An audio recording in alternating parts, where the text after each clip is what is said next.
Halo, assalamualaikum warahmatullahi wabarakatuh. Selamat malam teman-teman semua. Selamat datang di live Instagram Ta'aruf Online Indonesia di malam Senin. Yang hari ini kita akan berbicara, akan ngobrol, akan sharing bareng Bestoy atau pengguna dari Ta'aruf Online Indonesia. Oke, boleh dibantu untuk konfirmasi suara saya sudah jelas atau belum? Apakah suara saya sudah terdengar jelas atau belum? Sudah bisa terlihat videonya atau belum? Boleh dibantu ya, dan jangan lupa teman-teman kasih tahu teman yang lain kalau hari ini, sekarang, saat ini kita akan segera ngobrol bareng Bestoy, bareng salah satu pengguna dari Ta'aruf Online Indonesia. Jadi untuk teman-teman di sini yang mungkin belum tahu seperti apa Ta'aruf Online Indonesia itu, alur prosesnya, atau mungkin pengalaman-pengalaman ketika menggunakan aplikasinya seperti apa, itu bisa disimak di malam hari ini. Oke, terima kasih ya yang sudah konfirmasi, sudah jelas, sudah kasih reaction juga. Sepertinya semangat sekali hari ini. Semoga yang nonton nanti kita doa bareng-bareng, semoga Allah berikan jodoh terbaik, semoga Allah mudahkan ikhtiar dari teman-teman semua gitu ya. Nah, hari ini insya Allah sebentar lagi kita akan bergabung bersama salah satu dari pengguna Ta'aruf Online Indonesia. Ada Mbak Ratih yang akan sharing pengalamannya bagaimana sih beliau menggunakan aplikasi Ta'aruf Online Indonesia selama ini. Apakah teman-teman juga punya pengalaman yang sama dengan Mbak Ratih atau mungkin pengalaman yang berbeda atau seperti apa? Jadi teman-teman di sini akan melihat sudut pandang dari seorang pengguna Ta'aruf Online Indonesia. Oke Mbak Rati, kalau sudah ada di live ini boleh request gabung ya. Kakak namanya siapa? Belum kenalan. Oh iya. Oke, kalau biasanya live Instagram ditemani oleh teman saya Zaki. Di sini saya Kisa malam hari ini yang akan menemani teman-teman untuk sharing bareng pengguna Ta'aruf Online Indonesia. Oke, saya tulis dulu ya, sharing bareng pengguna Ta'aruf Online Indonesia.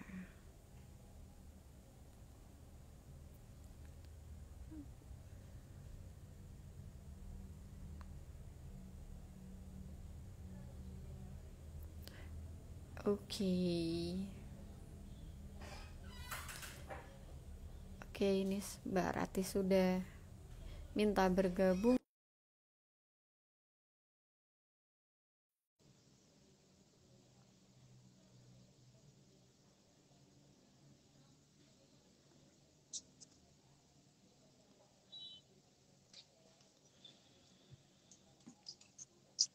Oke. Bentar. Halo, selamat malam. Assalamualaikum, Mbak Rati. Halo, selamat malam Kak Kisa. Waalaikumsalam warahmatullahi wabarakatuh. Oke, Masya Allah. Ini kalau di saya suara Mbak Ratih udah mantep banget nih teman-teman. Boleh bantu confirm ya suara Mbak Ratih udah jelas atau belum dan videonya udah kelihatan atau belum. Aman ya Mbak Ratih, kelihatan ya videonya ya? Aman Kak, Oke, aman aman. Alhamdulillah. Ini kayaknya background kita mirip-mirip kayak kita berada di tempat yang sama. Belakangnya putih ya. Gimana Mbak Ratih, apa kabar? Alhamdulillah baik Kak Kisa. Kak Kisa gimana kabarnya?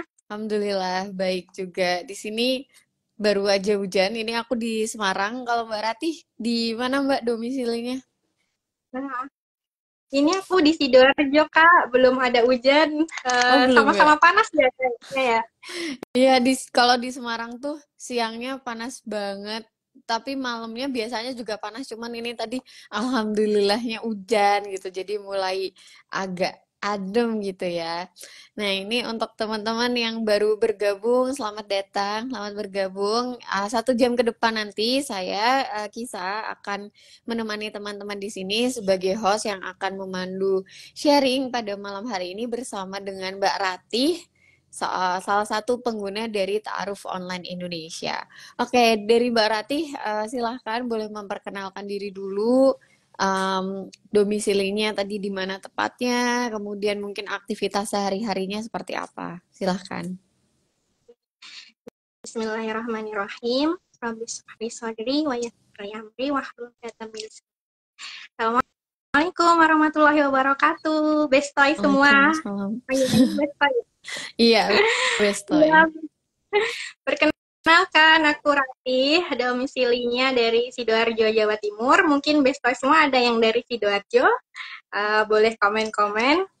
Sekarang aktivitasnya lagi bekerja Kak Kisa di salah satu instansi pemerintahan. Kemudian selain itu belajar sama olahraga kegiatan. Sama ada kegiatan-kegiatan sosial lain. Oke, berarti ini ya memang seorang pekerja tadi asalnya dari Jawa Timur, kemudian aktif juga nih untuk mengikuti kegiatan-kegiatan sosial. Nah, kalau saya pribadi ya, teman-teman ketemu sama Mbak Ratih ini adalah salah satu dari alumni kelas pranikah yang bekerja sama dengan TOI gitu ya, dari Productive Marriage. Kebetulan saya juga alumni, Mbak Ratih juga alumni dari Productive Marriage. Nah, kan karena TOI itu berkolaborasi dengan PMIC ya, itu awalnya tahu TOI apakah dari PMIC atau justru tahu TOI dulu, baru PMIC, Mbak? Jadi tuh awalnya tahu TOI sama PMIC itu sebenarnya barengan, Kak. Jadi waktu itu ada di grup komunitas pengembangan diri online. Nah, di situ ada temen yang share Jarkoman collab kajiannya TOI sama PMIC. Kalau nggak salah itu tentang visi misi pernikahan apa ya. Nah, waktu itu aku belum ikut kelas PMIC, juga belum daftar TOI. Nah, waktu aku baca Jarkomannya itu aku telusuri kan IG-nya PMIC, IG-nya TOI gitu. Aku telusuri, sepertinya menarik ini. Akhirnya aku ikut kelas PMIC juga barengan sama daftar akunnya di TOI. Jadi barengan. Oh, bareng ya. Malah justru taunya dari grup di komunitas ya, di tempat lain gitu. Karena biasanya kan pada taunya lewat Instagram gitu. Nah, kalau tadi kalau tadi kan tahu TOI sama PMIC bareng nih dan akhirnya memutuskan untuk oke, aku mau bikin akun TOI. Nah, di sini kalau teman-teman base TOI atau followers yang mungkin hari ini sedang nonton itu tuh ada juga yang modelnya dia itu udah follow TOI nih, tapi belum buat CV gitu. Dia pengen ta'aruf nih, tapi masih takut gitu, apalagi online gitu. Nah, belum lagi nanti anggapan-anggapan dari orang-orang sekitar yang kayak, kok kayaknya cari jodoh lewat aplikasi kayak orang nggak laku aja ya gitu. Nah, apa sih yang membuat Mbak Ratih tuh akhirnya memutuskan untuk berikhtiar lewat aplikasi utamanya Ta'aruf Online Indonesia? Iya, iya Kak Kisa. Jadi awalnya itu tahu ta'aruf itu sebenarnya udah dari kuliah. Lihat senior-senior aku menikah, itu kan habis lulus kuliah tuh tiba-tiba nikah kan. Terus kan jadi kepo ini prosesnya lewat apa kok bisa nikah cepet gitu kan. Ternyata prosesnya ta'aruf lewat murabi mereka gitu. Nah, waktu bikin CV sebenarnya CV itu sudah ada waktu kuliah, tapi ya namanya CV waktu zaman-zaman usia 20-an kayak gimana ya, masih belum banyak ilmunya, masih banyak lah yang harus dipelajari gitu. Seiring berjalannya waktu, ketika proses pendewasaan diri, akhirnya lewat murabi itu kan belum dapat kabar juga nih Kak Kisa. Dapat kabar, kebetulan Jarkoman yang qadarullah ada Jarkoman dari grup itu, aku buka kan IG-nya TOI itu, aku lihat gimana sih prosesnya di TOI itu di online. Awalnya kan emang stigma-stigma online itu kayak negatif gitu kan. Tapi ketika teman-teman banyak juga yang dapat jodohnya ternyata wasilahnya lewat aplikasi online. Memang itu prosesnya cari. Aku melihat aplikasinya TOI, aku bandingkan dengan proses saat offline, oh ternyata prosesnya sama-sama syar'i kok, sesuai dengan syariat Hmm. Islam. Akhirnya aku beranikan diri buat akun di Toy. Oke. Berarti emang ini ya, sebelum memutuskan untuk buat CV, tetap ada proses untuk meriset gitu, meriset aplikasinya itu seperti apa, apakah prosesnya itu syariah atau enggak gitu, dan itu ternyata em, butuh waktu atau memang memang harus diusahakan dulu gitu, nggak cuman mendengar dari kata orang aja gitu ya Mbak berarti ya. Oke. Iya Kak. Menarik sih, menarik. Ini tadi ada yang bilang juga nih, itu adalah saya. Takut pakai toy ya. Oke. Nah, kalau boleh tahu, pakai toy itu udah sejak kapan, Mbak? Apakah sudah lama atau ini masih pengguna baru? Kalau pakai Toy-nya itu dari Juni 2023 Kak kita. Oh, Jadi barengan udah tahun sama lalu ya. iya PMIC sama daftar akun. Jadi udah 1 tahun lebih. Oh, udah 1 tahun. Nah, selama 1 tahun ini, gimana sih kesannya ikhtiar pakai toy? Iya, Masya Allah banget ya dengan aplikasi ini mempermudah kita untuk mencari jodoh ya utamanya. Eh, dan itu mempermudah eh, kita sebagai perempuan yang awalnya kan stigma perempuan itu nunggu, Hmm, nunggu hmm, nggak berani mulai duluan gitu teh, nggak berani mulai duluan gitu Kak. Kan hmm, biasanya ada stigma kalau Ikhwan itu menang milih, hmm, kalau Akhwat itu menang hmm, nolak. Nah, kalau hmm, di Toy ini ya, kita boleh memilih dan kita boleh nolak. Dan itu bagi perempuan itu adalah eh, mindset sih. Kalau misalkan laki-laki aja boleh loh milih istri yang baik, kenapa perempuan nggak boleh milih suami yang baik gitu. hmm, Akhirnya dari Toy itu ya sebuah gebrakan teknologi sih di zaman sekarang di mana banyak-banyak perang pemikiran yang menggerogoti tentang hubungan laki-laki dan perempuan gitu. Dan Masya Allah dengan teknologi itu Toy membuat inovasi itu untuk menandingi ini loh hubungan perempuan dan laki-laki untuk menuju pernikahan yang benar tuh seperti ini gitu. Kita tunjukkan di antara banyak-banyak proses-proses yang tidak syar'i. hmm. Oke, menarik. Tadi dibilang ya, karena proses apa di toy itu syar'i, kemudian bentar, proses kalau kalau boleh tahu sejauh ini sudah proses paling jauhnya sampai mana Mbak? Apakah udah pernah nazor atau baru tanya jawab aja atau seperti apa? Proses terjauhnya selama di Toy itu sampai nador online Kak kita. Oh, Jadi sampai sampai nazar nador. online. Dan itu terjadi di saat pertama aku uh, akun daftar akun Toy-nya itu. Premium. Jadi aku ikut akun Hmm. premiumnya itu. Aku ikut kelas PMIC barengan aku daftar akun premium. Di saat itu pula aku belajar pertama kali ta'aruf di Toy. Gimana rasanya ta'aruf itu di Toy. Jadi pengalaman yang bagiku adalah luar biasa gitu. Karena kalau aku nggak belajar dari situ, aku nggak punya gambaran jauh tentang ta'aruf. Ternyata itu benar-benar butuh ilmu yang banyak di dalam prosesnya. Oke. Berarti ta'aruf di toy ini juga pertama kali, maksudnya mungkin selain di toy udah pernah ta'aruf belum sih Mbak? Kalau Atau sebelum pertama di Toy di belum. toy? Oh Ya, belum, berarti beneran pertama di pertamanya Toy. justru di toy ya. Nah, Ya, oke, ini seru sih karena banyak banget sih sebenarnya user-user toy yang sama kayak Mbak Ratih. Jadi mereka belum pernah ta'aruf, nggak pengen pacaran, tapi kan bingung nih mau ikhtiarnya itu lewat lewat mana gitu. Mungkin beberapa orang punya murabi, bahkan kayak tadi Mbak Ratih juga punya murabi atau ustazah ya, atau guru gitu. Nah, tapi ternyata qadarullah guru ini juga belum bisa memfasilitasi, bukan belum bisa memfasilitasi ya, belum ketemu calon yang tepat untuk anak didiknya gitu. Akhirnya pakailah Ta'aruf Online Indonesia gitu. Dan tadi Mbak Ratih juga menyampaikan sudah pernah berikhtiar sampai nazor online. Waktu itu berarti calonnya luar kota atau gimana, Mbak? Iya, betul. Calonnya di luar. Oke.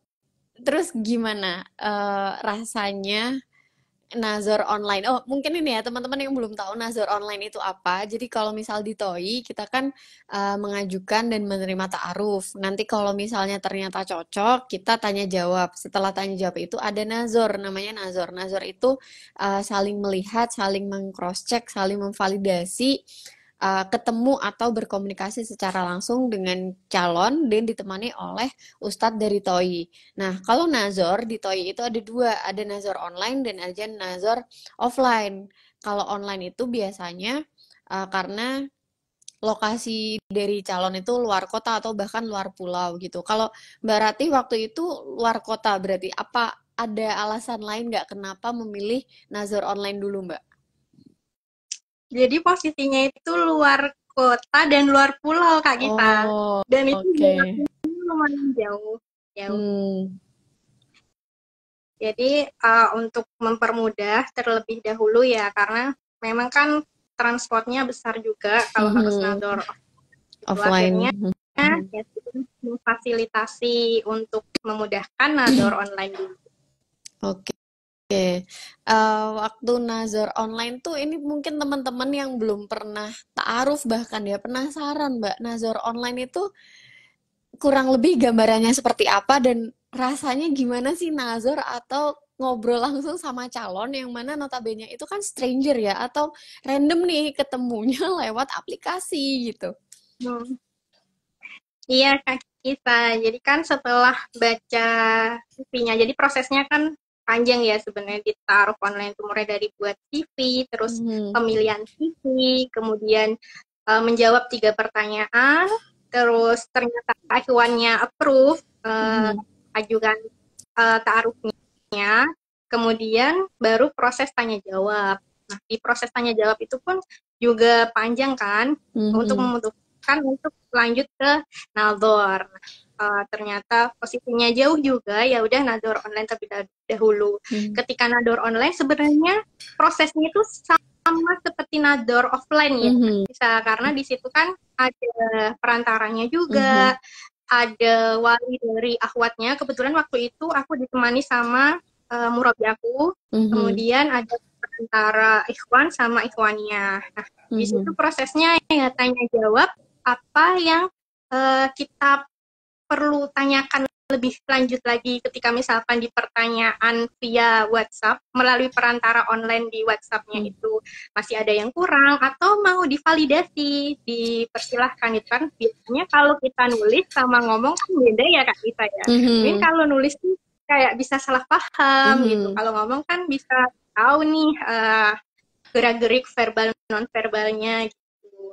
Mhm. Ya, perasaannya karena itu pertama kali ya Kak Kisah, benar-benar pengalaman pertama, ya ada rasa deg-degan gitu. Mhm. Deg-degan. Tapi ya bismillah, kalau misalkan lanjut ya prosesnya kita lanjutkan. Kalau misalkan enggak ya sudah berarti Allah memang uh, prosesnya sampai di situ aja. Oke. Deg-degan juga ternyata ya. Padahal nazarnya nazar online nih, belum ketemu secara langsung, baru via Zoom. Tapi deg-degannya ternyata tetap ada banget. Ada banget nih ketemu. Padahal sebelumnya juga udah tanya jawab ya Mbak ya. Tanya jawab lewat admin. Dari tanya jawab ternyata diistiqorohin. Kayaknya sih oke nih, belum ada sesuatu yang kita rasa eh, untuk menolak tuh belum ada alasan gitu. Tapi setelah nazar online mungkin ada beberapa pertimbangan kan kalau misalnya nazar online nih atau nazar itu kan tadi ya Mbak Rati juga bilang kalau orang itu kadang beda antara nulis atau ngechat via chat sama ngomong langsung gitu. Kalau ngomong langsung atau nazar itu kita bisa kelihatan nih gesturnya seperti apa, apakah orangnya nada bicaranya seperti apa gitu. Ada tipikal orang yang ngechat itu kalau nggak pakai emot itu kesannya kayak marah gitu. Nah, Mhm. tapi ternyata setelah ketemu mungkin oh ternyata enggak ya, orangnya tuh lembut gitu, ekspresif gitu. Cuman memang ketika chat tidak nampak. Nah, itu sebenarnya nilai plus atau manfaat dari nazar itu sendiri untuk mendapati kemantapan hati. Tadi ada yang nanya juga sih, kalau misalnya nazar itu bisa nazar online dulu, setelah itu offline ya? Iya betul. Nazar itu bisa online dulu, kemudian offline. Biasanya sih yang nazar online ini beda kota, beda pulau gitu. Tapi kalau biasanya sih yang deket-deket masih satu provinsi gitu sih biasanya langsung offline ya, karena kan pengen langsung ngecek kayak gitu. Tadi ada yang nanya juga apakah kalau nazar online itu hangus atau enggak premiumnya. Nazar online itu belum hangus premiumnya gitu. Jadi ada 2 kali kesempatan nazar online atau 1 kali nazar offline. Ya menarik ya. Terus Mbak, apa sih yang ada nggak sih sesuatu yang setelah Mbak experience ta'aruf ini yang tadinya tuh nggak mengira ta'aruf tuh seperti oh ternyata seperti ini. Contohnya nih misalnya dulu mungkin berpersepsi bahwa oh ta'aruf itu tiba-tiba nikah gitu. Maksudnya kenalan langsung nikah gitu. Oh tapi ternyata enggak. Atau mungkin ta'aruf itu aku kira bakal serem, ternyata serem banget atau gimana gitu. Ada nggak sih sesuatu yang oh baru tahu gitu?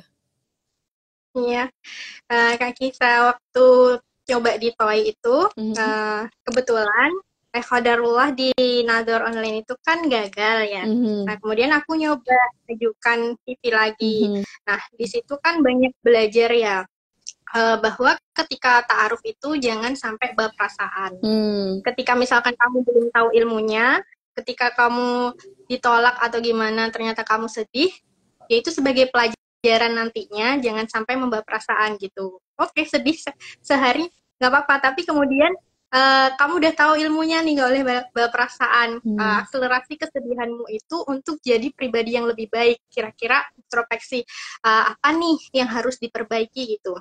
Nah, di proses ta'aruf sendiri, kita kan nggak langsung ujuk-ujuk ya Kak Kista, kayak beli kucing dalam karung mhm, gitu, enggak. Nah, kita sebagai muslimah ini juga harus banyak belajar gitu. Kira-kira ilmu apa aja sih yang diperlukan dari ta'aruf gitu. Nah, kebetulan Hadarwah juga waktu belajar di PMIC, itu kan aku proses ta'aruf di TOI ya Kak Kista. mhm, Dari PMIC itu kan aku masih setengah progres dapat ilmunya, terus ada proses di TOI itu yang ta'aruf itu. Nah, mhm, ilmu yang aku dapat di PMIC itu aku implementasikan di TOI. Jadi apa sih yang perlu digali tentang dirinya, kemudian dari CV-nya pun, dari CV kan kita bisa milih tuh dari domisilinya di mana, usianya berapa, mhm, karakternya dia gimana, hobinya, terus kelebihan kekurangan, visi misi, kemudian dari riwayat penyakit juga ada. Nah, mhm, biasanya dari hobi itu kan kelihatan ya, hobinya apa nih? mmm,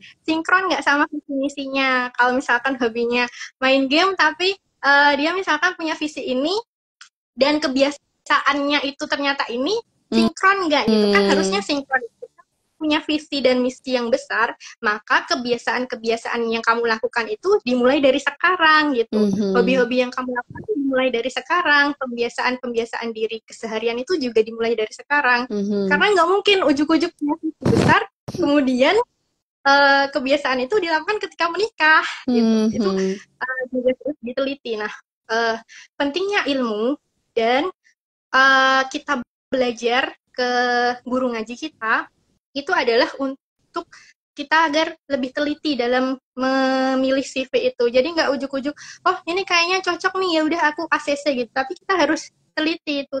Dan tentu nggak lepas dari kita terus minta petunjuk sama Allah gitu. Bener nggak sih ini adalah jodoh yang terbaik gitu. Uh, Istiqoroh, kalau misalkan memang iya, ya Allah mudahkanlah prosesnya, mantapkan hatiku. Kalau enggak ya tolong engkau putuskan proses ini gitu. oh, Dan oke. minta ganti yang lebih baik.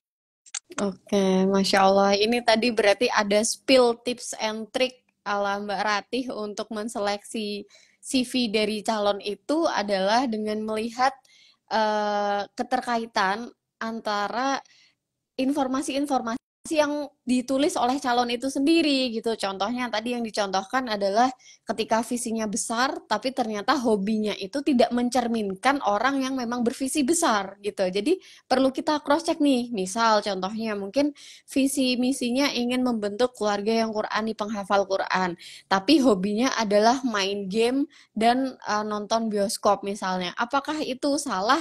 Bisa jadi tidak salah, tapi tidak relevan gitu. Seperti tidak serius untuk membuat atau mewujudkan visi misi pernikahannya seperti itu. Itu boleh dicatat ya teman-teman. Jadi nanti kalau misal ngelihat CV bisa dicek visi misinya dan bisa dicek di bagian hobinya dan bisa juga nih aktivitas hariannya juga seperti apa. Itu biasanya akan tergambar itu. Nah, tadi menarik juga kalau tadi teman-teman perhatikan, Mbak Ratih ini sepertinya termasuk perempuan yang memulai mengajukan ta'aruf lebih dulu, betul nggak Mbak? Di saat banyak banget perempuan atau bestoy-bestoy di sini, para ahwat, yang kalau mau mengajukan ta'aruf itu kayak, aduh gimana nanti aku dikira ini lagi ngebet nikah, nanti dikira laki-laki mikir macem-macem gak sih gitu. Kalau Mbak Ratih kenapa memutuskan untuk mengajukan ta'aruf lebih dulu gitu? Ini sambil ditolong ya, ini para ikhwan boleh uh, tulis di kolom komentar. Pengen tahu juga nih kita sebagai perempuan, kalau misal ada perempuan yang mengajukan ta'aruf ke kalian, apa sih yang ada di pikiran kalian? Apakah kalian memandang perempuan itu, ini kok ngebet banget nikah? Atau misal, oh ini perempuan pemberani banget. Apa sih yang ada di benak kalian? Coba nih para laki-laki. Sambil Mbak Ratih menjawab. Silahkan Mbak. Iya Kak Kisa. Jadi kembali lagi ke mindset awal, ketika laki-laki aja boleh loh milih istri yang baik, kenapa perempuan nggak boleh milih suami yang baik? Nah, ketika di TOI itu kan ada menu filter ya Kak Kisa. Di Mhm. situ tuh ada menu filter selain tinggi badan, usia, status, ada kriteria yang ibadah. Itu kan ada kurang ibadah, belajar ibadah sangat sering, eh, sangat sering, terus ada komunitas juga. Nah, dari beberapa pemilihan CV itu, ketika aku melihat CV-nya, oh sepertinya ini masuk gitu buat diajukan atau kenalan lebih lanjut gitu. Ya udah Bismillah ajukan. Ketika misalkan ditolak atau di ghosting ataupun dan sebagainya itu nothing tulus gitu. Ya Hmm. mungkin itu adalah cara Allah kalau memang dia bukan jodoh kita gitu. Dan jangan pernah berhenti untuk terus berusaha. Kita nggak tahu ikhtiar mana yang Allah tuh berikan kepada kita bahwa ini loh jodohnya. Yang kita bisa lakukan tuh ya bukan A, B, C, D sampai Z, bahkan balik lagi ke A, B gitu. Sampai Allah yang memutuskan bahwa proses kamu selesai sampai di sini gitu. Jadi jangan pernah menyerah, jangan baper, jangan sedih. Ketika misal penolakan ataupun ghosting dan sebagainya itu terjadi sama kamu, itu sebagai bahan untuk justru introspeksi diri gitu. Semakin banyak kita belajar, oh mungkin dari waktu ta'aruf sama ini kita masih kurang nih dari ilmu yang ini. Terus ta'aruf sama yang ini, oh ternyata kurang nih ilmu yang ini gitu. Jadi Mhm. semakin semakin proses untuk berkembang gitu, untuk belajar, bukan sebagai kayak ya kok aku ketika ngajuin kok ditolak sih, kok ketika ngajuin kok di ghosting sih, bukan berputus asa gitu, justru kita menjadi lebih dewasa, bermental kuat bahwa masa gara-gara ditolak gini aja kita udah lemah gitu, padahal ini kan suatu proses ya, proses ketika misal kita ikhtiarkan mencari jodoh karena Allah, ya penolakan itu juga bagian dari atas izin Allah gitu, atas izin Allah penolakan itu terjadi gitu. Jadi yang kita lakukan hanya bisa berikhtiar sampai nanti Allah yang memutuskan, oh ini loh ikhtiar kamu udah selesai sampai di sini. Oke, mantep banget. Tadi ada Ikhwan yang komen, ada laki-laki yang komen kalau misal diajukan ta'aruf oleh perempuan gimana? Seneng Kak. Tuh, Ikhwan tuh justru seneng ternyata kalau misal ada perempuan yang memilih dia juga dan berani untuk mengajukan ta'aruf. Dan tadi balik lagi kalau versi Mbak Ratih, itu semua tergantung mindset. Kalau misal laki-laki aja boleh memilih istri yang baik, maka perempuan pun juga boleh untuk memulai atau memulai lebih dulu untuk memilih suami dan calon ayah dari anak-anak kita, orang-orang yang solih juga dong pastinya, bukan orang yang sembarangan gitu. Ini seru sih karena dari tadi ya biasanya kalau misal live Instagram itu banyak pertanyaan.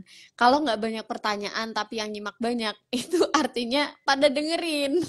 Dan teman-teman kalau misalnya mau nanya boleh di kolom pertanyaan ya karena kalau misal di kolom komentar nanti takutnya tenggelam. Kalau misal nanti ada mau nanggepin boleh lah kalau di komentar. Dan ini cukup banyak ikhwan yang ternyata nonton nih. Biasanya Ikhwan jarang-jarang, tapi ini ternyata lumayan banyak juga ya. Kalau Mbak Ratih, kalau misalnya pilih calon atau pilih CV deh, pilih CV di TOI, itu biasanya filter apa sih yang dipakai sama Mbak Ratih dan poin apa yang jadi penilaian utama dari Mbak Ratih gitu ketika memfilter CV yang ada di TOI? Iya, Kak Cisa. Yang pertama itu biasanya filter yang ibadah itu dulu. Hmm. Nanti baru kemudian ditambahi filter pendidikan. Dilihat dari CV-nya kan, dari dia cara menyampaikannya, kemudian kebiasaannya tuh apa, hobinya apa, visi misinya. Dan dari pertanyaan itu biasanya juga ngaruh loh ke pola pikir. Kayak mau nggak menerima apa adanya gitu. Terus kemudian uh, mau nggak menemani dari nol, dan itu nggak salah Mhm. gitu, pertanyaan itu tuh nggak salah, Mhm. tapi kan tergantung orangnya ya, preferensi orang, dan tergantung jawabannya juga. Terus dari pertanyaan-pertanyaan juga ada yang kayak mengarah ke hal-hal yang bersifat syirik, kayak misalkan nanti pakai uh, weton atau enggak, kayak Mhm. gitu kan banyak juga. Nah dari situ kan kita bisa tahu nih pola pikirnya selaras nggak sama kita gitu. Jangan dibandingkan sama ya semua orang, karena semua orang tuh mempunyai preferensi yang beda-beda. Hmm. Tergantung dari diri kita ini cocoknya, nyambungnya itu dengan ikhwan yang seperti apa. Nah dari situ, dari filter-filter dan dari CV itu tuh kita bisa men-screening awal. Hmm. Karakternya itu kayak gimana sih, kan di situ fotonya blur ya, Mhm. fotonya blur, namanya blur, nggak boleh nyebut nama, nggak boleh nyebut alamat, nggak boleh nyebut medsos, tapi dari CV tuh bisa ngebaca ini tuh orangnya tuh seperti apa gitu. Paling nggak cara menyampaikannya ini cuma main-main, akun testing Mhm. kayak gitu, atau emang dia niat gitu, Mhm. itu bisa kelihatan.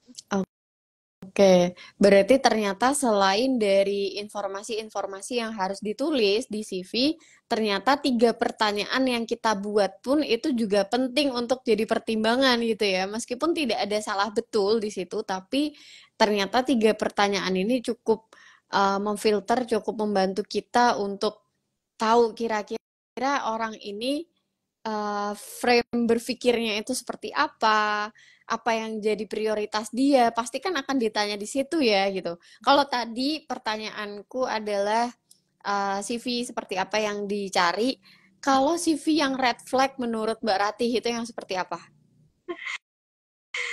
Kalau yang red flag menurut aku, ini preferensi orang beda-beda Iya. ya, Kak Kisa. Takutnya Mm-mm. apa namanya, uh, salah arti gitu. Kalau red flag menurut aku adalah ketika dia nggak serius menuliskan CV-nya, hanya main-main Hmm. aja. Seadanya informasi yang diberikan itu bener-bener kayak ya udahlah, ini aja lah, kayak nggak niat gitu, Kak Kisa. Kan Hmm. itu kan tergantung ya orang seriusnya enggak. Dan kadang Ikhwan memang sulit untuk menyampaikan dalam kata-kata. Biasanya Hmm. Ikhwan sulit menyampaikan dalam kata-kata. Itu akan terlihat ketika lebih lanjut ketika tanya jawab sama nador online maupun offline kan, baru kelihatan karena Mhm. dia bisa ngomong gitu.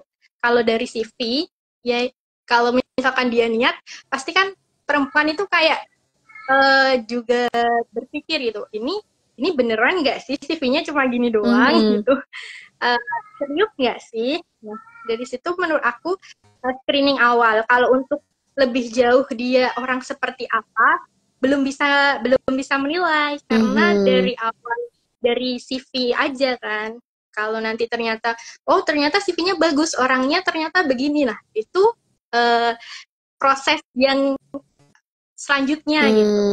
Kalau proses awal sih dari keseriusan dia menulis CV-nya, niat apa enggaknya itu kelihatan.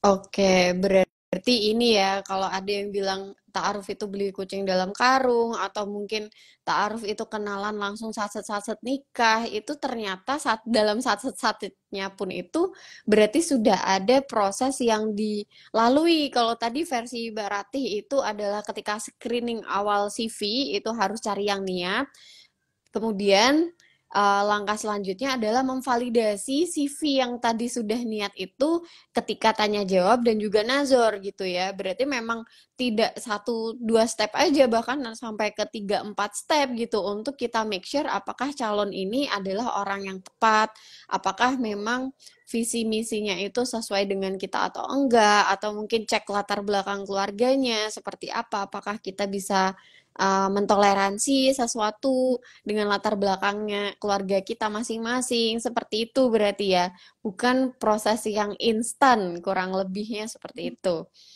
Oke, ini menarik nih. Aku izin bacain beberapa pertanyaan dulu ya Mbak. Ini tadi udah ada beberapa yang masuk. Oke, aku coba jawab cepat dulu karena ini pertanyaan-pertanyaan teknis. Pada saat membuat CV itu, apakah perlu mencantumkan foto? Perlu banget, karena kalau enggak, nanti gimana kita bisa menilai? Karena foto itu kan kita tetap akan menilai fisik meskipun tidak di awal. Nah, ini terkait foto nih Mbak Ratih. Aku jadi inget, pernah nggak Mbak Ratih itu ditolak karena foto? Setelah match, terus Ikhwan ngeliat foto, terus ditolak gitu. Kalau proses kayak gitu ya Kak Gisa, ketika match langsung ditolak itu sering Oh, sering oh kayak gitu. sering, Tapi oke. kan kita juga nggak tahu ya, karena dari alasannya kan nggak nyebutkan. Jadi ya proses penolakan itu entah alasan apa aja, kalau misalkan ditolak, ya emang bukan jodohnya kayak gitu. Ya Oke. kita legowo-legowo aja gitu. Itu proses untuk berarti ya kita harus ikhtiar lagi, perbaiki diri lagi, belajar lagi. Oke, mantep nih. Ini kayak gini loh, teman-teman. Kalau misal kalian itu setelah match atau foto kebuka, terus abis itu ditolak sama calon, nggak usah overthinking. Cukupkan diri bahwa ya udah berarti bukan dia jodohnya, bukan dia jalan kita, fokus aja untuk memperbaiki diri. Ini mantep banget loh, ini mindset yang emang harus dimilikin biar kita tuh nggak overthinking ketika berikhtiar ta'aruf gitu. Kalau sudah saling menerima CV, apakah nanti CV akan terbuka semua mulai dari nama lengkap sampai foto? Kalau nama tidak, karena nama itu hanya akan diberitahu ketika menjelang nazar saja. Kalau foto setelah nanti saling menerima atau menjawab pertanyaan itu akan dibuka gitu. Nah, kalau menurut Mbak Rati sendiri nih, ada yang bilang bahwa ketika di TOI itu agak ribet ya gitu, bahkan nama pun itu nggak dikasih tahu, namanya aja bentuknya kode, gimana kita bisa memvalidasi gitu. Nah, kalau Mbak Rati sendiri dengan fasilitas layanan TOI yang seperti ini, apakah itu meribetkan menurut Mbak Rati gitu?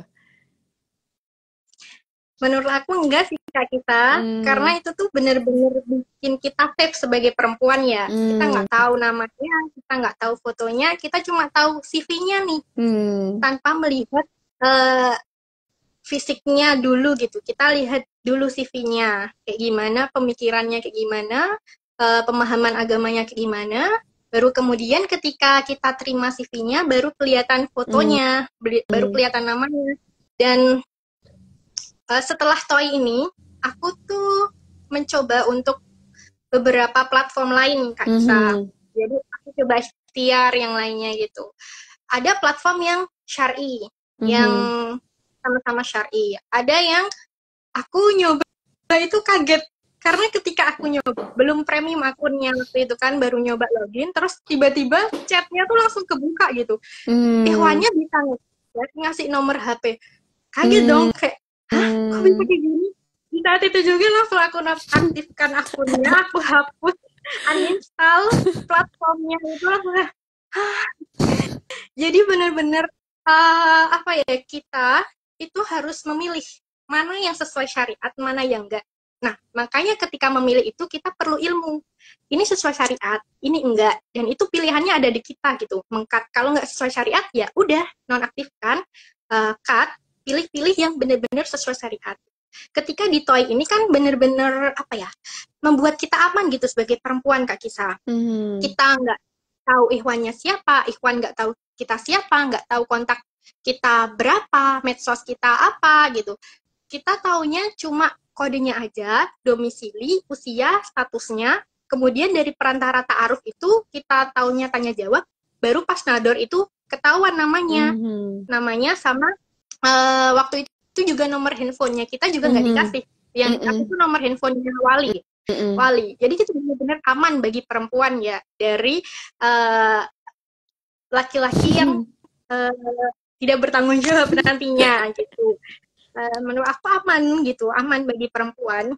Oke. Dan di sini inilah kesempatan bagi perempuan gitu buat ngajuin duluan tanpa merasa malu. Kan Mhm. biasanya kalau offline malu ya kita Mhm. buat kayak misalkan di lingkungan kerja atau di lingkungan pertemanan kita tertarik sama orang, kita minta tolong perantara untuk nanyain dia, pasti kan kalau ditolak itu ada rasa malu. Ada Mhm. rasa malu bagi perempuan kan karena perasaannya sungguh besar gitu. Nah, ketika misalkan online itu nggak usah malu, ngapain malu gitu, karena kita bisa memilih CV sesuai dengan preferensi kita, bisa memilih ikhwannya, jadi nggak nggak apa ya, nggak membuat kita jadi mungkin kalau belum pernah ta'aruf dan nggak tahu ilmunya bakal ngedown atau ngerasa kayak ah, nanti ditolak gini-gini. Itu Mhm. nggak usah takut. Besta itu nggak usah takut gitu. Mulai aja dulu buat akunnya, coba karena pengalaman itu guru terbaik gitu. Kalau kamu nggak nyoba, Masya kamu nggak Allah. dapat pengalaman. Dan dari pengalaman itu adalah proses pendewasaan diri kita. Mental kita Masya jadi Allah. kuat gitu. Mantap nih, mantap nih.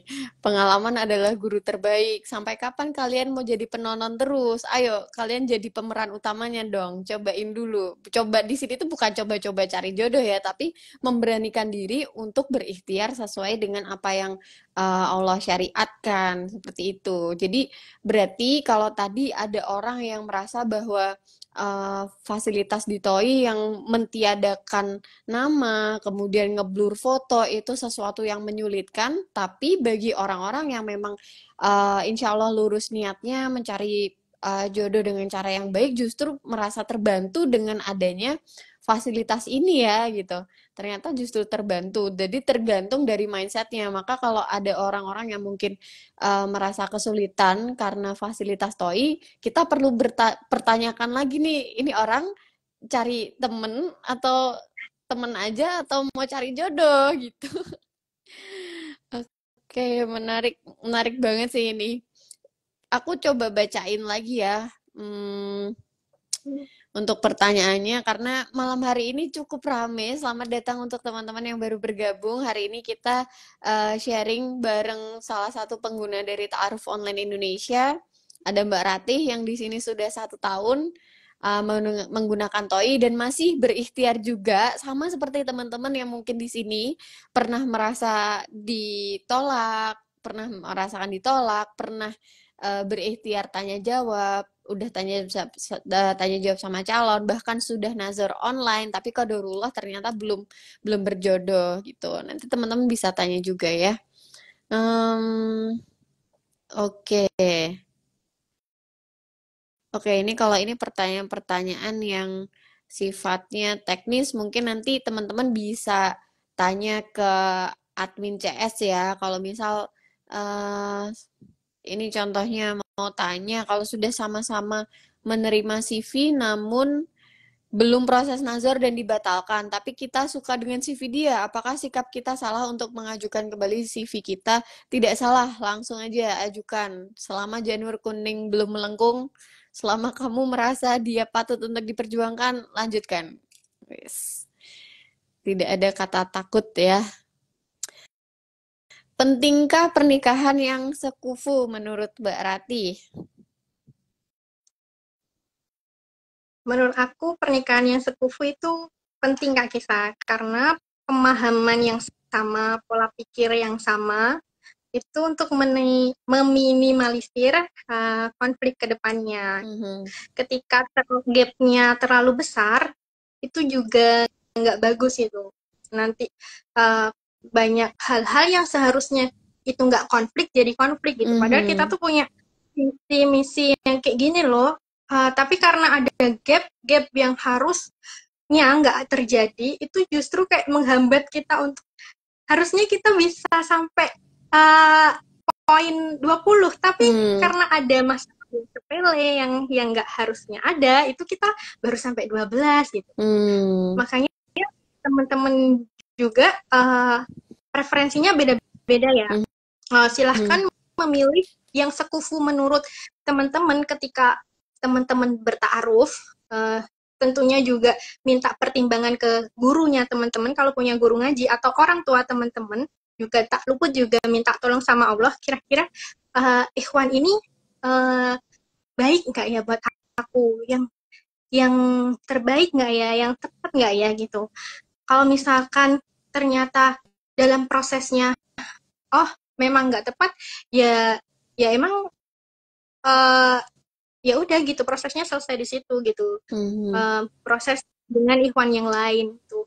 Dan sekufu itu juga nggak serta-merta di awal-awal milih CV Kak Kisa. Bisa jadi mungkin ya di awal itu misalkan akhwatnya itu dari poin-poin yang kita itu kan nih, misalkan nilainya 9 nih, ikhwannya poinnya misalkan 5 atau 8 lah, atau 6 lah. Tapi ikhwan ini itu dari kita bertaaruf dengannya, itu punya giroh atau semangat untuk terus berkembang lebih baik gitu. Dan biasanya itu Allah pertemukan orang ketika kita ta'aruf itu, mungkin ya kalau kita prosesnya sekarang masih di 9, jodoh kita di 13, itu gimana caranya kita bisa mencapai 13 itu, kita mau proses sama siapapun itu biasanya nggak jadi. Tapi kita terus, mungkin kita harus mencapai nilai 10 nih, nilai 11, nilai 12, kita harus ikhtiar ini, kita harus perbaiki ini, kita harus belajar ini, sampai di poin 13, baru di situ dipertemukan gitu. Dan kita nggak tahu cara Allah yang mana yang indah, yang terbaik nantinya buat kita gitu. Jadi proses persekufuan ini juga nggak menilai nggak bisa dinilai dari diri kita, tapi memang adalah proses terus belajar, karena belajar itu nggak selesai dari sebelum nikah. Nanti ketika menikah selesai belajar tuh enggak. Belajar tuh sampai kita nanti akhir hayat, ya terus belajar, terus memahami, terus bisa menyesuaikan gitu. Apalagi ketika menikah kan harus bisa menyesuaikan nih karakter masing-masing orang, menurunkan egonya gitu. Jangan sampai proses belajar itu selesai ketika menikah. Proses sendiri ini adalah kesempatan yang besar buat kita belajar gitu. Ketika menikah, kamu nanti bakal punya peran yang lebih besar. Ketika menjadi muslimah ini kan jadi istri, jadi ibu, terus bisa jadi yang bekerja ya bekerja, perannya tuh jauh lebih banyak. Nah, makanya ketika kamu sendiri ini, manfaatkan kesendirianmu buat cari ilmu yang lebih banyak buat bekal nanti ke depannya. Oke, mantap nih, Masya Allah. Jawabannya tas-tas banget ya teman-teman. Kalau dengerin kayak, Wah, ini Mbak Ratih nih udah mantep banget nih, udah siap nikah nih. Mbak Ratih pun juga ternyata berproses ya, teman-teman. Iya, Kak. Berproses, nggak langsung jadi seperti ini. Bahkan Mbak Ratih itu mendapatkan pelajaran pertama ta'arufnya itu justru di Ta'aruf Online Indonesia. Dan juga ketika itu beliau sedang mengambil kelas Productive Marriage, kelas pranikahnya dari Productive Marriage yang ternyata didampingi sebegitunya dan bisa mengaplikasikan ilmunya langsung gitu. Jadi persiapannya di productive marriage, eksekusinya ada di TOI gitu. Jadi langsung sepaket lengkap ya Mbak dapat pengalamannya. Oke, ini ada satu pertanyaan yang menarik. Aku nggak kepikiran. Coba kita baca. Gimana pandangan orang tua Uhti terhadap proses ta'aruf di TOI ini? Aku juga penasaran sih, karena nggak sedikit yang bermasalah, trouble-nya itu bukan di anak, tapi di orang tua yang belum paham terkait dengan ta'aruf, atau justru anaknya udah paham, tapi orang tuanya parno nih kalau cari jodohnya lewat online gitu. Nah, kalau Mbak Rati sendiri, gimana sih tanggapan dari orang tua? Jadi proses untuk ngenalin tentang ta'aruf ke orang tua itu jauh sebelum nggak 1-2 tahun aja Kak Kisa. Jadi mulai dari aku kuliah itu aku cerita kalau senior aku nih udah nikah loh bapak sama ibu Mhm. gitu. Dan prosesnya itu nggak pakai pacaran dan emang dari kecil didikan dari orang tua aku itu tidak mengajarkan pacaran buat Hmm. anak-anaknya cerita prosesnya tuh seperti ini lewat guru ngaji terus habis itu proses taaruf nggak pacaran nggak kenalan nggak chattingan dulu gitu dan itu aku terus menerus Hmm. ketika misalkan aku pulang ke rumah nih kebetulan kan domisili aku beda nih sama tempat kerja gitu aku selalu cerita kayak nanti aku pengennya prosesnya kayak gini ya prosesnya syar'i gitu ketika beliau berdua itu mendengar cerita aku dan beliau kan tipikal yang percaya kepada anaknya, kalau misalkan itu pikiran kamu itu baik, maka ya lakukan gitu. Udah percaya sama anaknya kalau misalkan itu baik ya lakukan. Kalau enggak, beliau bakal menegur gitu. Ini nggak baik gitu. Beliau tahu karakter anaknya seperti apa. Nah, ketika misalkan aku terus cerita gitu dan aku proses, nah aku juga sempat cerita juga prosesnya ke orang tua. Tapi waktu itu aku memilih untuk walinya itu dari guru ngaji karena untuk menghindari keterlibatan subjektif dari orang tua. Mhm. Kalau dari guru ngaji kan objektif. Karena guru ngajinya udah berpengalaman kan, Kak Mhm. Kisa udah lihat proses ta'aruf beberapa kali Mhm. sedangkan dari orang tua aku dari aku ceritain tapi kan beliau nggak mengalami langsung gitu Mhm. kan proses ta'aruf itu seperti apa. Cuma Mhm. prosesnya cari nggak ada campur baur Mhm. cacapan laki-laki perempuan. Nah dari situ beliau berdua ya ya kadang nanyakan gimana udah ada yang taruh belum Mhm. gitu uh, mulai mindsetnya itu udah mengarah ke seperti itu Mhm. udah paham Oh. ketika misalkan proses taruh ya aku kenalin ini CV-nya seperti ini Mhm. ibu bapak gimana gitu dari orang tua kriteria tertentunya itu kembali lagi ke pemahaman agamanya dan Mhm. bertanggung jawab sih. Kalau kriteria detil diserahkan ke aku gitu selaku anaknya karena nanti aku yang menjalani gitu. Kalau dia menjalankan agama dengan baik, dia bertanggung jawab dan ketika istiqoroh minta tolong kepada Allah, minta petunjuk ternyata mantap hatinya, ya monggo dilanjutkan gitu dan ya istiqoroh itu nggak di aku aja, di orang tua itu juga istiqoroh ibu aku. Masya Bu, Allah. pertama ibu ya karena ibu itu yang perasaannya peka biasanya kan sama Mhm. sama anak tuh perasaannya peka gitu. Jadi orang tua juga ikut istiqoroh gitu. Karena kan menikah nggak hanya kita aja berdua Mhm. juga kan. Nanti kan keluarga besar juga Kak Kisa. Mhm. Jadi nggak nggak hanya minta tolongnya itu kita aja, tapi juga orang tua juga minta tolong sama Allah. Oke. Oke.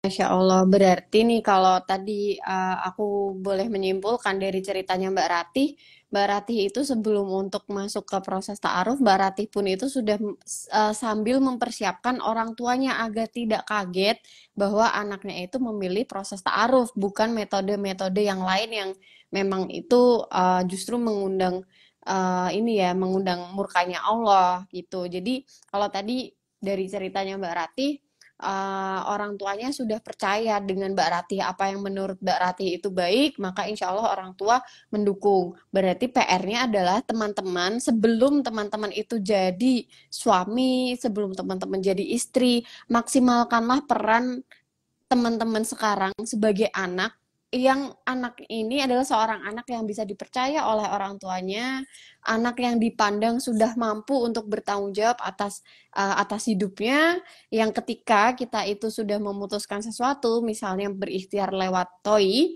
itu orang tua itu sudah tidak mempertanyakan lagi gitu karena sudah percaya kepada anaknya gitu.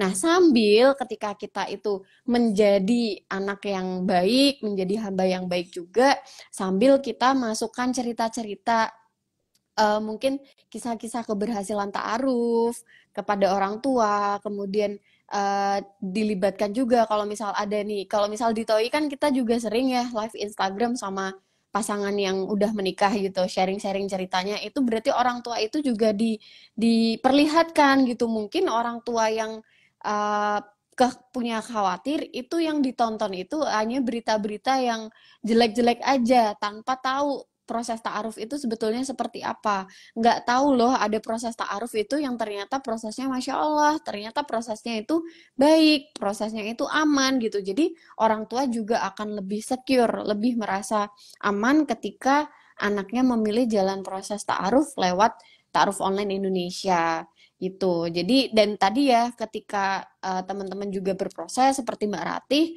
itu orang tua juga ditunjukkan CV dari calon itu seperti apa gitu agar orang tua itu juga merasa dilibatkan, bukan bukan karena dalam rangka orang tua merasa dilibatkan ya, tapi memang tanggung jawab seorang ayah atau seorang wali dari anak perempuan itu adalah mencarikan pasangan bagi anak perempuannya. Jadi bukan hanya menikahkan ya, tapi juga mencarikan calon yang baik untuk anaknya gitu. Makanya ketika ta'aruf di TOI pun itu CV dari calon itu juga perlu diperlihatkan gitu agar orang tua juga terlibat dalam seleksinya. Dan itu juga akan membantu sebenarnya teman-teman untuk berpikir lebih objektif, menilai seseorang itu lebih objektif. Tadi ya kayak misalnya nggak ada foto, belum ada nama, pure hanya melalui CV dan komunikasi tanya jawab aja itu pun sudah sangat membantu tidak hanya perempuan loh gitu, tidak hanya perempuan, laki-laki pun juga akan lebih terbantu dengan proses yang aman, proses yang cenderung lebih objektif untuk menilai seseorang. Pakai perasaan nggak sih sebenarnya Kak? Nanti akan ada masanya kok kita itu tertarik gitu, akan tertarik, kemudian kayak, oh ada kecenderungan, itu pasti ada. Jadi kalau teman-teman membayangkan bertaaruf itu kayak, apa ya, maksudnya dingin banget, nggak ada gimana-gimananya, itu tuh salah banget. Pasti Mbak Ratih ngerasain dong, kayak gitu. Deg-degan gak sih Mbak kalau ta'aruf? Iya Kak Gita. Deg-degan Ya juga. tentunya ngerasain juga. Mm. Oh ya, dan mungkin ini sih, ini jadi aku yang sharing ya, tapi aku jadi keinget aja gitu. Ketika kita itu bertaaruf, yang bikin deg-degan itu bukan deg-degan, ya ketemu sama dianya juga mungkin deg-degan. Tapi ada deg-degan yang lain yang ketika kita ta'aruf itu kita rasakan deg-degannya. Dan ini hanya dirasakan ketika teman-teman itu bertaaruf aja. Tahu nggak deg-degan apa? Deg-degan kalau kita itu ternyata salah langkah, deg-degan kalau Hmm. kita itu terlalu menaruh hati lebih Hmm. lebih dalam Betul. gitu ke calon gitu. Jadi kayak Iya. kita tuh Hmm. jadi takut jatuh cinta, ngerti gak? Wih, Hmm. takut Iya. takut sudah memberikan hati sepenuhnya gitu. Relate gak Mbak Iya. Rati ini sebagai sesama Iya Kak cewek loh Gita. ini? Iya. Memang kan perasaan wanita tuh benar-benar dominan ya, bisa Mm-mm. mengalahkan akal gitu. Beda sama laki-laki. Kalau laki-laki kan logis banget gitu kan. Makanya ketika wanita itu perasaannya berperan, butuh ilmu buat ngimbangi agar masih logis nih. Memang ketika proses itu nggak dapat dibungkiri, itu pasti ada kayak pikiran, aku bener nggak ya memilih ini, ya Allah, bener nggak ya, salah langkah nggak ya, aku lanjut ini pilihan terbaik nggak ya gitu, tepat nggak ya, itu tuh pasti ada rasa berkecamuk gitu. Tapi balik lagi ya, aku punya Allah gitu, aku punya Allah yang Allah tuh tahu ke depannya dan aku tuh nggak tahu gitu. Jadi yang bisa dilakukan adalah terus merecall ilmu-ilmu yang kita pelajari sambil menyelaraskan pikiran dan hati kita agar bisa tetap logis, karena kalau perasaan itu terus berkecamuk itu tuh kita nggak bakal bisa berpikir logis itu. Dan selalu minta, ya Allah tunjukkan kalau memang dia yang terbaik, ya mudahkan proses selanjutnya. Kalau memang bukan dia orang yang tepat buat aku, prosesnya selesaikan sampai di sini. Selalu ketika perasaan itu hadir, putuskan, balik lagi ke fokusnya ke Allah gitu. Ketika fokusnya ke dia yang kecil dibandingin dia yang besar, itu tuh kayak bakal gimana caranya, nggak tahu gimana, pasti gagal aja, nggak jadi aja gitu. Jadi emang benar-benar harus melibatkan Allah di setiap prosesnya. Ketika muncul perasaan-perasaan yang seperti itu, selalu balik lagi fokusnya ke Allah gitu. Jangan ke si ikhwannya. Oke, Masya Allah nih. Ini ayo yang dengerin. Udah pernah belum ngerasain deg-degannya ta'aruf? Udah pernah belum ngerasain setiap tahap, bahkan mau nerima, mau mengajukan ta'aruf, mau ngebatalin aja tuh kita tuh tanya Allah dulu. Ya Allah, ini bener gak sih kalau saya tuh ngebatalin, misal nih ternyata fisiknya aku kok kurang suka ya, tapi ngebatalin aja tuh deg-degan, takut salah, harusnya aku terima dulu atau gimana. Ih, seru banget loh kita kalau ikhtiarnya ta'aruf itu. Masya Allah. Oke, nggak kerasa ya, ternyata kita sudah 1 jam ngobrol. Tadi awalnya Mbak Rati tuh chat aku, teman-teman, di belakang. Aduh, kayak kisah aku deg-degan gitu. Tapi ternyata Masya Allah nggak kerasa, justru rasanya kok kurang ya kita sharing cuma 1 jam aja via live Instagram gitu. Kayak banyak banget cerita-cerita yang pengen kita sharingkan. Pengen banget nih teman-teman di sini itu juga merasakan gimana sih nikmatnya bertaaruf gitu. Nikmatnya bertaaruf tuh bukan senang-senangnya aja, tapi tadi kayak Mbak Rati cerita ya, ada perasaan-perasaan yang berkecamuk, perasaan galaunya ini benar atau salahnya, dan semuanya itu yang membuat nikmat adalah semuanya itu kita akhirnya justru mengembalikan kepada Allah gitu. Itu yang selalu saya sampaikan juga ke teman-teman. Kalau di dalam ta'aruf itu nggak ada kata gagal gitu. Karena di dalam ta'aruf itu cuma ada 2 ujungnya. Kalau teman-teman nggak sampai ke pelaminan, maka teman-teman akan mendapatkan pelajaran. Ih, mantep banget. Kenapa closing statement-nya jadi ada di saya? Oke, mungkin terakhir dari Mbak Ratih, silahkan boleh memberikan pesan kepada teman-teman yang sama-sama masih berjuang nih, berikhtiar mencari jodoh. Ya, Kak Kisah, bismillah. Buat bestoy semuanya, kebetulan aku juga belum menikah, belum pernah menikah, dan dalam proses taarufnya ini banyak pengalaman selama di TOI maupun di platform lainnya. Buat siapapun, ketika ada pilihan, ketika kamu untuk maju, kamu pasti ada banyak pilihan untuk mundur gitu. Teruslah maju. Ketika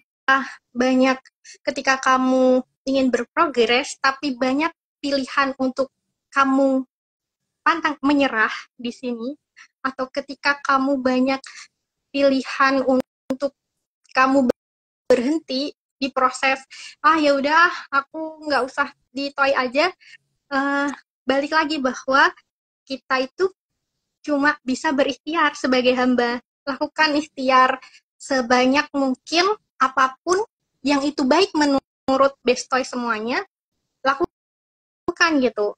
Mulai dari belajar, kemudian networking gitu, pengalaman di ta'aruf ini, di TOI, ta'aruf di TOI, kemudian dan pengalaman-pengalaman yang lainnya yang menjadikan Bestoy itu menjadi pribadi yang lebih dewasa, lebih bisa memahami bahwa hidup itu nggak selesai cuma di proses ta'aruf, misalkan yang nggak lanjut dan sebagainya, tapi itu adalah proses menjadi hamba agar kita menjadi hamba yang lebih baik gitu. Proses menikah ini kan bagian dari ibadah ya. Mungkin ketika kita belum bertemu jodoh saat ini, yang kita lakukan adalah ya terus menjadi hamba yang lebih baik gitu. Jangan selesai dan berputus asa. Karena Allah nggak suka sama orang yang berputus asa. Kamu tuh maju gitu. Maju terus, pantang menyerah, jadi pribadi yang kuat.